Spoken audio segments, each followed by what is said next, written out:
Hello hi dears, ഇന്ന് ഭയങ്കര തിരക്കുള്ളൊരു ദിവസമായിരുന്നു കേട്ടോ. കാരണം എന്താണെന്ന് വെച്ചാൽ ഞാനും അമ്പുടുക്കുഞ്ഞും ഒരു യാത്ര പോവാണ് കേട്ടോ. എങ്ങോട്ടാണെന്ന് വെച്ചിട്ടുണ്ടെങ്കിൽ ഞാനും അമ്പുടുക്കുഞ്ഞിൻ്റെ വാപ്പീനെ കാണാൻ പോവാണ്.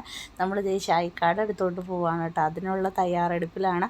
അപ്പോൾ ഇതേ കൊണ്ടുപോകാനുള്ള സാധനങ്ങളൊക്കെ ജസ്റ്റ് പാക്ക് ചെയ്യുന്ന കലാപരിപാടിയാണ് ഇവിടെ കാണുന്നത്. മൊത്തത്തിൽ തിരക്കിട്ട ഒരു ദിവസമായിരുന്നു കേട്ടോ. ഉള്ള സംഭവങ്ങളെല്ലാം ഞാനിങ്ങനെ അതേ ജസ്റ്റ് പാക്ക് ചെയ്യാൻ വേണ്ടിയിട്ട് എടുത്ത് വെച്ചേക്കാണ്. അച്ചാർ അങ്ങനെ കുറച്ച് സാധനങ്ങൾ, ഫുഡ് ഐറ്റംസ് കാര്യങ്ങളൊക്കെ നമ്മളിങ്ങനെ പൊതിഞ്ഞ് വെച്ചിട്ടുണ്ടായിരുന്നു. പിന്നെ ഇതേ ഡ്രസ്സൊക്കെ എടുത്ത് വെച്ചിട്ടുണ്ട് കേട്ടോ. മൊത്തത്തിൽ അലങ്കോലപ്പെട്ട് കിടക്കണോണ്ട് അമ്പുടുക്കുഞ്ഞിന് ഭയങ്കര സന്തോഷം. ഇതെന്താ സംഭവം എന്ന് ഓർത്ത് അമ്മ അതെ അപ്പോൾ ചിക്കനും ബീഫൊക്കെ റെഡിയാക്കി വെച്ചിട്ടുണ്ടായിരുന്നു കേട്ടോ. അത് കഴിഞ്ഞപ്പോൾ അമ്മച്ചി എല്ലാം റെഡിയാക്കി ബാക്കി എല്ലാ സംഭവങ്ങളും. അപ്പോൾ ഞാൻ ഇത് ജസ്റ്റ് ബാഗിലോട്ട് പാക്ക് ചെയ്യുകയാണ് കേട്ടോ. കുറച്ച് പലഹാരങ്ങളും ഇങ്ങനെ എത്രയൊക്കെ തയ്യാറെടുപ്പ് നടത്തി കഴിഞ്ഞിട്ടുണ്ടെങ്കിൽ ഈ ലാസ്റ്റത്തെ ദിവസമായിരിക്കും കേട്ടോ എന്തൊക്കെ പറഞ്ഞാലും തിരക്കാകുന്നത്. കാരണം ഞാൻ 2-3 ദിവസം മുമ്പേ ഓരോരോ കാര്യങ്ങളിങ്ങനെ ചെയ്ത് വെച്ചിട്ടുണ്ടായിരുന്നെങ്കിലും ഒന്നും ഇന്നത്തെ ദിവസമായിട്ടും പൂർത്തിയായിട്ടില്ലായിരുന്നു കേട്ടോ. ഈ ലാസ്റ്റ് നിമിഷമാണ് എല്ലാം ഏറെക്കുറെ ഒന്ന് റെഡിയാക്കി എടുത്തു എന്ന് പറയാനായിട്ട് പറ്റുന്നത്. അമ്പുടുക്കുഞ്ഞ് കിടന്നുറങ്ങുന്ന സമയത്തെല്ലാം റെഡിയാക്കാമെന്നൊക്കെ വിചാരിച്ചെങ്കിലും ഇന്ന് എങ്ങോട്ടും അമ്മയും പോവാന്ന് മുന്നേ കൂട്ടി മനസ്സിലാക്കിയിട്ടാന്ന് തോന്നുന്നു. എൻ്റെ അമ്പുടുക്കുഞ്ഞാണെങ്കിലും ഉറങ്ങണുണ്ടായിരുന്നില്ല കേട്ടോ. അപ്പോൾ അതേ അമ്പുടുക്കുഞ്ഞിന് കുറുക്കൊക്കെ ഉണ്ടാക്കാനുള്ള പാത്രമൊക്കെ ഞാൻ ആദ്യം തന്നെ എടുത്തു വെച്ചു കേട്ടോ. കാരണം നമ്മൾ പോകുന്നിടത്ത് കുഞ്ഞിന് ഫുഡ് ഉണ്ടാക്കാനുള്ള പാത്രങ്ങളൊന്നും കണ്ടില്ലല്ലോ എന്നോർത്ത് അത് ഞാൻ ആദ്യം തന്നെ എടുത്തു വെച്ചിട്ടുണ്ട്. അത് കഴിഞ്ഞ് അമ്പുടുവിനെ ഞാൻ പെട്ടി പാക്ക് ചെയ്ത കാഴ്ചകളൊക്കെ കാണിച്ചു കൊടുത്തു കേട്ടോ. ഫുഡ് ഐറ്റംസ്, അച്ചാർ, അങ്ങനെ ചെറിയ കുറച്ച് ഐറ്റംസ്. അത് കഴിഞ്ഞപ്പോൾ നമ്മുടെ അമ്പുടുവിന് കൊണ്ടുപോകാനുള്ള ഡ്രസ്സൊക്കെ ഞാൻ പാക്ക് ചെയ്ത് വെച്ചേക്കണം കേട്ടോ. ഞാൻ സഞ്ചിയിലാണോ അമ്മി ദുബായിക്ക് പോണേന്നൊക്കെയാണ് അമ്പുടു ആലോചിക്കണേന്ന് തോന്നുന്നു. അപ്പോൾ അമ്പുടു കുഞ്ഞിൻ്റെ ഡ്രസ്സ് പാക്ക് ചെയ്ത് വെച്ചേക്കണ സഞ്ചി കേട്ടോ കാണുന്നത്. ഇപ്പോൾ അതേ മൊത്തത്തിൽ ഡ്രസ്സ് കാര്യങ്ങളെല്ലാം പാക്ക് ചെയ്ത് കഴിഞ്ഞപ്പോൾ അമ്പുടു കുഞ്ഞിന് ഭയങ്കര സന്തോഷം. കാരണം ആ ട്രോളിയുടെ പൊക്കത്ത് കയറി ഇരിക്കുന്ന കാഴ്ചയാണ് കാണുന്നത്.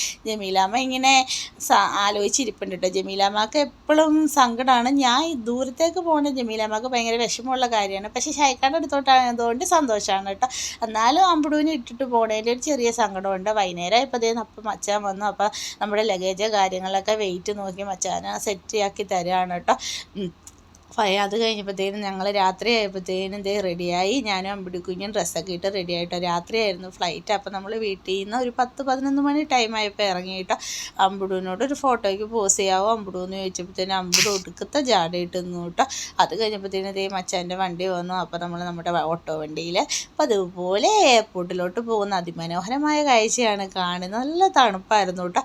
അപ്പോൾ ആണെങ്കിൽ ഞാനിങ്ങനെ അമ്പുടുക്കുഞ്ഞുമായിട്ട് എയർപോർട്ടിലോട്ട് പോയിക്കൊണ്ടിരിക്കുകയാണ്. ഈ എയർപോർട്ടിലോട്ടുള്ള യാത്ര എന്ന് പറയുന്നത് ചില സമയത്ത് ഭയങ്കര സന്തോഷം നൽകുന്നു, അതേ സമയത്ത് തന്നെ ചിലപ്പോൾ സങ്കടം നൽകുന്നതാണ് കേട്ടോ.